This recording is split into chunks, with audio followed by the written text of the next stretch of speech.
Covid महामारी के चलते आज सारा देश इस महामारी से निपटने में लगा हुआ है। वहीं इस बीच पठानकोट में मेडिकल कॉलेज के उद्घाटन करने पठानकोट पहुंचे योग गुरु बाबा रामदेव द्वारा इस महामारी को लेकर अपनी प्रतिक्रिया दी और कहा कि कोरोना महामारी के चलते आज सारी दुनिया इससे प्रभावित है और इस बीमारी का इलाज बचाव में छुपा हुआ है और लोगों को चाहिए कि इस बीमारी से बचने के लिए स्वस्थ रहें, योग करें। इस महामारी को लेकर सरकारों के योगदान पर बात करते हुए उन्होंने कहा कि इस महामारी को देखते हुए सरकारों को चाहिए सभी राजनीतिक दलों के साथ में लेकर चलें ताकि इस महामारी पर काबू पाया जा सके। मुझे तो लगता है भारत में इस समय पॉलिटिकल सिस्टम में एक सर्वदलीय अप्रोच होनी चाहिए, जिसको कहते हैं एक सर्वदलीय सरकार की तरह लोगों के साथ सरोकार रखते हुए काम होना चाहिए। नहीं तो आने वाले 2 से 3 महीने भारत के लिए बहुत क्रिटिकल है। यदि हमने इस संक्रमण को कंट्रोल नहीं किया तो इसमें परिवार के परिवार तबाह हो सकते हैं, इसमें पूरी इंडस्ट्रियां तबाह हो सकती हैं, इसमें पूरा पॉलिटिकल सिस्टम ध्वस्त हो सकता है और लोगों का भरोसा अपने ही देश की व्यवस्था से उठ सकता है। इतना खतरनाक समय है, इसलिए इस समय सबको धीरज रख करके कोविड प्रोटोकॉल्स का पालन करते हुए योगाभ्यास भी करने की ज़रूरत है। गिलोय, तुलसी आदि जो हमारे ट्रेडिशनल तरीके उससे अपनी इम्यूनिटी को बढ़ाने की ज़रूरत है। परंपरागत तौर तरीक़ों से अपने बीपी, शुगर, वेट आदि को खान पान को कंट्रोल करते हुए अपने आप को हेल्दी रखने की ज़रूरत है। और एक बात और कहना चाहता हूँ, जितने भी हमारे मॉडर्न मेडिकल साइंस वाले, एलोपैथी वाले बंधु हैं, वो ज़रा लोगों को कम से कम स्टीरॉयड दें, कम से कम एंटीबायोटिक दें, कम से कम रेमडेसिविर का इस्तेमाल करें। इससे लोगों को ब्रेन स्ट्रोक हो रहे हैं, लोगों के liver, kidney, multiple organ failure हो रहे हैं और खून को पतला करने के लिए भी पूरी प्रक्रिया में मैं सबसे कहूँगा सबसे इफेक्टिव तरीका है लौकी का, दूधी का, किया का जूस, लहसुन और अर्जुन की छाल, दालचीनी का काढ़ा। ये कुछ ट्रेडिशनल चीज़ें हमारी, प्याज, इनको ज़रूर खाएं।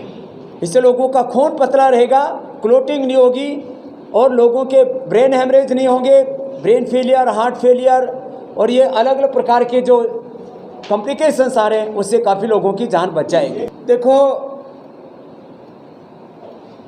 मुझसे यदि व्यक्तिगत तौर पर अपनी राय मैं दूं तो मैं मानता हूं कि राष्ट्रीय टीकाकरण के तहत सब देशवासियों को टीके का एक दाम मिलना चाहिए जो समर्थ हैं, और जो मिडिल क्लास और लोअर मिडिल क्लास लोग हैं उनके ऊपर तो वैसे ही महंगाई, बेरोज़गारी, गरीबी की बहुत बड़ी मार पड़ी हुई है। लाखों करोड़ों लोगों को बेरोज़गारी का सामना करना पड़ रहा है। ऐसे में जितने गरीब लोग हैं उनके लिए मुफ्त टीकाकरण ज़रूर होना चाहिए और जो समर्थ लोग हैं उनके लिए टीका का एक जैसा दाम होना चाहिए।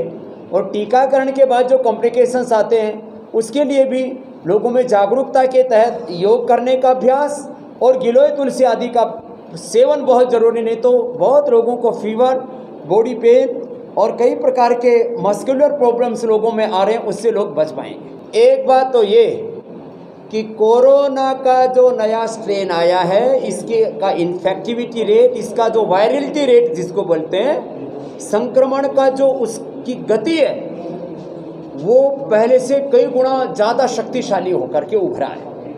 अब ये कोरोना वायरस ना तो किसी पार्टी ने बनाया, ना किसी व्यक्ति ने बनाया।